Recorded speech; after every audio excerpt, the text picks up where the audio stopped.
Wherever your treasure is, there the desires of your heart will also be. And Jesus is telling us here what we've all experienced firsthand. For the majority of mine and Lindsay's marriage, we have had hand-me-down couches. And for the most part, they were pretty nice couches. We were grateful for every one of them.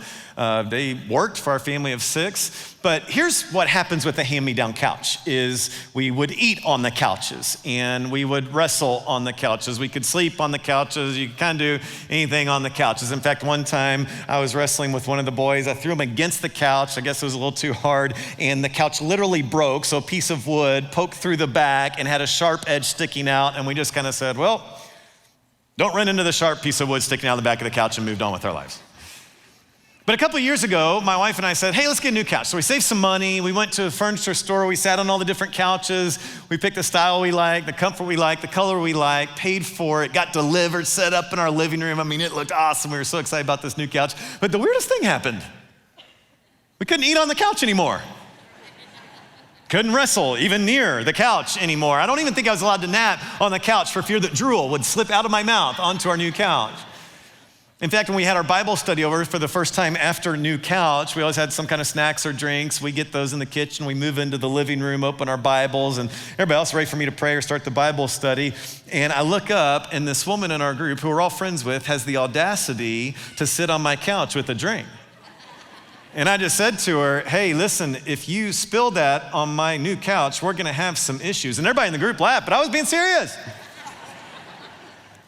And you've experienced the same thing, right? It's when you get a brand new outfit and you just know you look good, like you feel good and know you look good because you spent so much money on that, and you go out to eat with some friends and you just decide spur of the moment, you know what, I don't think I'm hungry because I don't wanna risk one drop of food getting on my new outfit and changing how I look. It's when you get that brand new phone and you get the cover and the case that costs almost as much as the phone, and you say, no child shall ever touch this phone, let alone breathe on this brand new phone. It's when you got that new car, right? And you used to park closest to the work building as you possibly could, but now everybody laughs at you because you park a half mile from the church building and walk through the rain just to make sure nobody hits their door against your brand new car. We know where your treasure is. That's where your heart's gonna be. I don't care about couches. I got a new couch. I care about couches. Now, sometimes I wish it was heart, then treasure. But if you think about it, that actually wouldn't be a good thing. For one thing, when people try to make it heart, then treasure, I've discovered they actually give less. The secular organization Gallup Group found out that Americans who give as their emotions lead them, on average, give 40% less each year than Americans who pre-plan a percentage to give. Isn't that interesting? It's a little scary though, because half of evangelicals under age 40 prefer, they say, to give when it feels right, meaning we want it to be, young Christians say, heart than treasure. You think about this, if it was heart than treasure, guilt would be the best motivator. Because if somebody wanted your money, they would just do their best to guilt you or manipulate you, and that's how they would get your money. Now, you know people try this, right? In fact, my favorite example of this, I'm gonna date myself and sound old here, but was this song, you remember this? Remember this ad?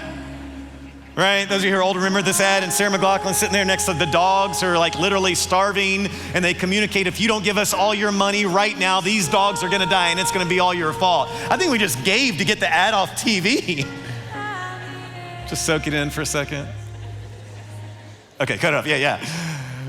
But here's what's interesting, is that ad was the most successful fundraiser in the history of that organization. People gave $30 million for those dogs. Now you may say, well, that proves Jesus is wrong, but I would say no, Jesus is still right, because they didn't give because they believed in the mission, they gave out of guilt. So the next time that organization isn't gonna be able to get those people's money again, those people are just gonna give to the next group that makes them feel bad, right? It doesn't last. Because it is treasure than heart, that means I must decide. I can't be passive. To not decide is to decide. See, you can think, if you even imagine it right now, close your eyes if necessary, your bank statement or your credit card statement, you can just imagine the charges you see on there, the debits you've made on there, and know where your heart is. Like, you know, my heart is with my motorcycle. My heart is with Amazon. It's with my bourbon. It's with my shoes. It's on travel. It's my pets. Your heart is on the things you put money towards, whether you want it to be or not. See, treasure, then heart, means I get to decide what to care about. Let me say it this way. The question today is not, do you love God? The question today is, do you want to love God? Because it's treasure, then heart, you get to make a cognitive decision on what you want to care about and start giving money to that.